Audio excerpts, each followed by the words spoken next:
नमस्कार मित्रांनो. तर सध्याचं एकंदरीत राजकारण बघताना एकच शब्द जो आहे तो आठवतो. अरे कुठं नेऊन ठेवलाय महाराष्ट्र माझा. कुणी सकाळी जर बघितलं तर कुणी या एका पक्षामध्ये आहे, दुपारी बघितलं तर तो दुसऱ्या पक्षामध्ये आहे, संध्याकाळ होता होता तो तिसऱ्या पक्षामध्ये आहे.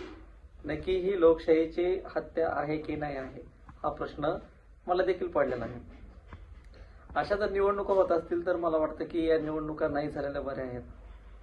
कुणी एका ठिकाणी दिसत नाहीये आणि खरंच जे लोक ज्यांना तिकीट भेटले नाही, ज्यांना बी फॉर्म भेटले नाही, त्यांनी एवढं डोकं झोडून झोडून रडून घेतलं त्यांनी. म्हणजे एक असं वाटतं की बाबा यांच्यात किती समाजकारणाची किती यांच्यामध्ये म्हणजे भूक आहे नाही का. म्हणजे किती समाजकारण यांना करायचंय असं वाटायला लागतं. आता येणाऱ्या 1-2 दिवसामध्ये मतदान पण आहे. तर लोकांचा जनमत कोल विचार करून लोकांनी मतदान केलं पाहिजे असं मला असं प्रकर्षानं जाणवतं. की मी तर खरं सांगू का, जे आहेत ना लिस्टमध्ये जे जे गेलेत ना हे सगळे नोटाच्याच लायकीचे. पहिले नोटा पण एकंदरीत ते नोटा पण त्यांच्या याच्यामध्ये बसणार नाही.